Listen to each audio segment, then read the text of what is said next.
आकाश जी मेरी बात समझ लीजिए, आप चाहे मुझे भाई मानिए या जो मानिए, मेरी एज अभी इतनी नहीं है कि मैं आपको बेटा कहूँ, लेकिन फिर भी आप भाई मानिए मुझे। देखो, जब समझने की और करने की, समझाने की एज होती है, अगर उस एज में आपने नहीं समझा तो फिर कुछ काबू में नहीं आता। आपको क्या लगता है कि जो बाहर, जो आज आप सपने देख रहे हैं, आज आपके क्या सपने होते हैं कि मैं बड़ा आदमी बनूंगा, मैं ये बन जाऊंगा, मैं वो बन जाऊंगा, मेरे पास बंगलो होगा, गाड़ी होगी, नौकर चाकर होंगे। सभी लोग बैठ। आकाश, मेरा मकसद दूसरा है कि ध्यान दो थोड़ा सा। मैं आपको बता रहा हूं क्यों। क्या दुनिया में ऐसा कोई इंसान है जो सपने आज आप देख रहे हैं, इस एज में उसने ये सपना ना देखा होगा? आकाश, कोई ऐसा दुनिया में इंसान है जो समझदार है? मैं एक्सेप्शन की बात नहीं कर रहा हूं, जो मेंटली डिस्टर्ब है उसकी बात नहीं कर रहा हूं। जिसने आपकी जो एज है 17-18 साल, उसमें उसने बड़ा बनने का, बड़ा करने का, अमीर बनने का सपना ना देखा हो? है कोई? लेकिन फिर भी क्यों लोग दिन भर में 200-300 कमाने के लिए खून पसीना एक कर देते हैं, और फिर भी अपने बच्चों को वो चीज़ें नहीं दे पाते जो वो देना चाहते हैं, फिर भी नहीं दे पाते। और हो सकता है आप में से ऐसे बहुत सारे लोग हों जिनका बाप बहुत मेहनत करता हो कि अपने बच्चों को वो सारी चीज़ें दे सकूं जो मुझे नहीं मिल पाई, क्योंकि बाप के अंदर ये ख्वाहिश होती है कि मैं अपने बेटे को वो चीज़ें दे सकूं जो मुझे मेरे दौर में नहीं मिली, जिसका मुझे अफसोस रहा। जो ख्वाहिशें मैं नहीं पूरी कर सकता, जो ज़रूरतें मैं नहीं पूरी कर सका, मैं अपने बेटे को वो सारी चीज़ें दे सकूं। लेकिन फिर भी वो बाप नहीं दे पाता।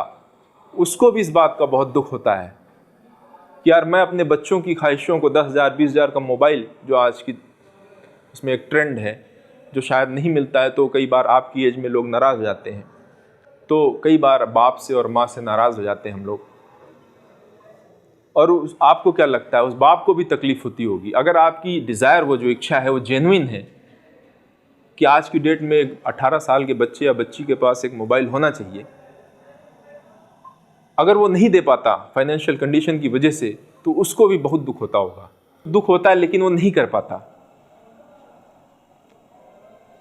है कि नहीं? वो नहीं कर पाता तो उसको भी दुख होता होगा, आपको भी होता होगा। आपको अपने बाप से दुख, आपको अपने बाप को लेके नेगेटिव वाइब्रेशंस, आपके अंदर नेगेटिव थिंकिंग आती होगी, एक झल्लाहट, एक इरिटेशन आता होगा, लेकिन उसको भी तकलीफ होती है।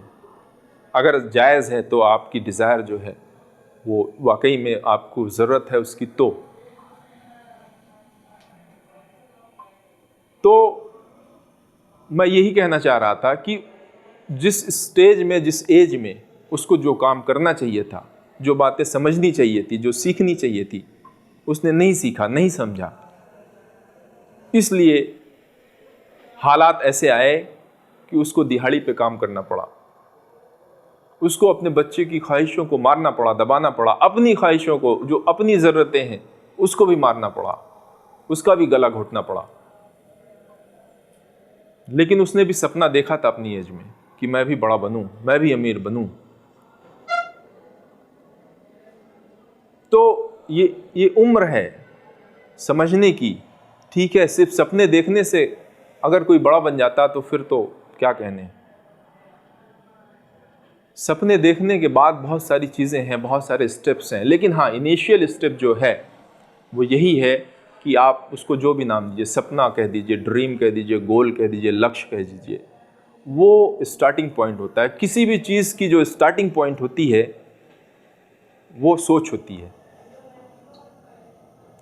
अगर ये मोबाइल आज हमारे हाथ में है और हमारे लिए आज सबसे कीमती और सबसे इम्पोर्टेंट बना हुआ है, तो ये पहले हमारे हाथ में या किसी के हाथ में आने से पहले, ये पहले दिमाग में बना होगा किसी के, है कि नहीं?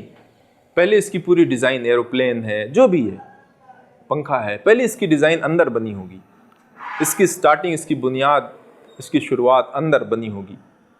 फिर जाके वो बाहर उसका प्रिंट आउट आया होगा जो हमारे हाथों में है या जो हमारे अराउंड सराउंड में है।